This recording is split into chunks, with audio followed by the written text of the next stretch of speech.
Look at the calendar on your wall. Imagine that nearly 300 years of the dates leading up to this exact moment are entirely fictitious. Entire generations of kings, sweeping empires, and legendary conquerors never existed.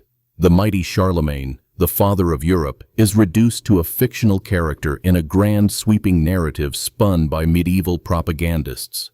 This is the radical proposition at the heart of the phantom time hypothesis, a heavily debated concept that suggests the years 614 to 911 AD were simply fabricated. Proposed in the 1990s by German historian Heribert Illig, this theory presents a staggering challenge to our understanding of the timeline of human civilization. Illig posited that the early Middle Ages, often colloquially referred to as the Dark Ages, were essentially a chronological illusion. According to this investigative analysis, the historical timeline was artificially stretched, padded with missing centuries to fulfill a deeply psychological and political need. The alleged architects of this chronological forgery were none other than Holy Roman Emperor Otto III, Pope Sylvester II, and Byzantine Emperor Constantine VII. The motive was steeped in the profound millennialism of the era. Otto III deeply desired to reign during the year 1000 AD, a date heavy with theological significance and the promise of a Christian golden age. If the actual year was closer to 700 AD, the only solution for an emperor with absolute power and a compliant papacy was to fast-forward the clocks, inventing 3 centuries of history to bridge the gap. To understand how such a massive deception could even be proposed, one must look at the physical landscape of Western Europe during the period in question. Illig built his foundation on a perceived scarcity of archaeological evidence. Following the collapse of the Western Roman Empire, monumental stone construction largely ceased in Western Europe. Urban centers shrank, and the robust material culture of Rome was replaced by more ephemeral timber and thatch. To a skeptical eye, this dramatic reduction in physical evidence looked suspiciously like an empty void in the historical record. Then came the Carolingian Renaissance, a period of cultural and intellectual revival in the late 8th and 9th centuries, spearheaded by Charlemagne. Illig argued that this sudden flourishing of art, literature, and architecture appeared seemingly out of nowhere. Without clear evolutionary predecessors in the preceding century, the magnificent stone chapels and illuminated manuscripts of the Carolingian era seemed entirely anomalous. To the proponents of the phantom timeline, Charlemagne was a mythical hero, constructed to provide a glorious, unified backstory for the newly established Holy Roman Empire. The vulnerability of written records further fueled this skepticism. The Middle Ages were notorious for the production of forged documents. Monasteries routinely fabricated land grants and papal decrees to secure their holdings. If monks could forge a charter to steal a forest, could they not forge chronicles to steal a century? Illig pointed to the heavy reliance on a few key chroniclers, such as the Venerable Bede, whose dating systems could theoretically have been manipulated by later copyists to insert the missing centuries. Yet, the world extends far beyond the borders of Western Europe. The fatal flaw in manipulating the calendar of the Holy Roman Empire is that the rest of the globe did not pause to accommodate Otto III's millennial ambitions. While Europe was supposedly experiencing a phantom era, the Islamic Golden Age was in full, vibrant bloom. The Abbasid Caliphate was building Baghdad into a global center of learning, translating Greek texts and advancing mathematics. Simultaneously, the Tang dynasty in China was experiencing a cultural zenith, leaving behind an immense, unbroken trail of bureaucratic records, poetry, and physical artifacts. The ghost of Illig's theory shatters completely when confronted with the unyielding mechanics of the cosmos. Astronomical observations provide an incorruptible clock that no medieval emperor could tamper with. Ancient astronomers across different civilizations meticulously recorded solar and lunar eclipses, planetary alignments, and the passages of comets. When modern astrophysicists calculate the precise dates of these celestial events backward from the present day, the historical records from the contested period align perfectly. The mathematical alignment of the calendar itself serves as a definitive counter-argument.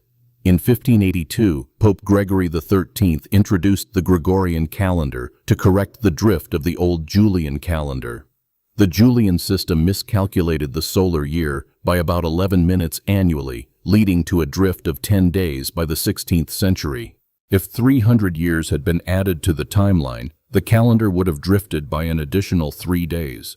Pope Gregory would have needed to correct the calendar by 13 days, not 10. The math is absolute, and it leaves no room for missing centuries. Down on Earth, the biological ledger of the planet offers equally irrefutable proof through dendrochronology. This scientific method of dating relies on the analysis of patterns of tree rings. Because trees grow a new ring each year, and the width of that ring is determined by the specific climate conditions of that year, scientists can build an unbroken, overlapping chronology stretching back thousands of years.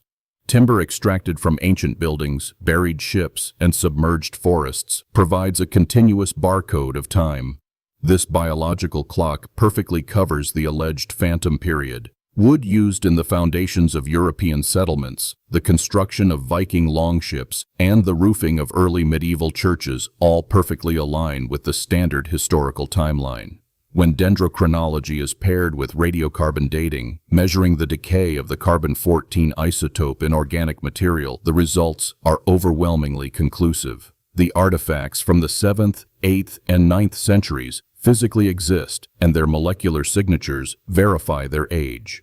The global archaeological record further solidifies this interconnected web of verifiable data. Excavations of Viking hordes in Scandinavia frequently uncover silver dirhams minted in the Islamic world during the exact centuries Illig claims were fabricated.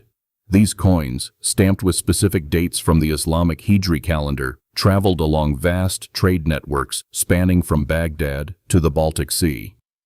You cannot trade physical silver with a phantom empire. Despite the crushing weight of multidisciplinary scientific and historical evidence, the hypothesis retains a strange magnetic appeal. It forces a critical examination of how history is constructed, preserved, and disseminated. It preys upon a very modern anxiety regarding the fragility of truth and the power of institutional narratives. If the foundational timeline of Western civilization could theoretically be rewritten by a handful of powerful men, what else might be a fabrication? The era once dismissed as the Dark Ages was not an empty void waiting to be filled by a grand conspiracy. It was a period of profound transformation, migration, and the painful birth of new societal structures following the collapse of antiquity. The scarcity of monumental stone architecture in Europe was not an absence of history, but a shift in how humanity interacted with its environment, favoring organic materials that simply did not survive the ravages of time. The meticulous debunking of Illig's claims highlights the immense power of modern historical inquiry. History is no longer solely reliant on the potentially biased writings of medieval monks or the propaganda of kings. It is a rigorous, scientific discipline that cross-references written accounts with isotopic analysis, astronomical retrocalculation, and global archaeological data. A single forged document might deceive a historian, but it cannot alter the decay rate of carbon or the orbit of the moon. The story of the missing centuries ultimately reveals more about the human mind than it does about the Middle Ages. We are drawn to grand conspiracies because they offer a simple, cohesive explanation for the chaotic, often messy reality of human history. The idea of a phantom timeline is a testament to our enduring fascination with the hidden mechanisms of power. Yet, reality is far more complex and far more grounded. The centuries between 614 and 911 AD were filled with real people, real struggles, and real triumphs. Their legacy is etched into the rings of ancient oak trees, buried in the soil of forgotten trade routes, and written in the immutable mathematics of the stars. The timeline holds firm, anchored by an unbreakable chain of evidence that spans the globe and reaches into the cosmos, proving that time, no matter how desperately one might wish to control it, leaves an indelible mark.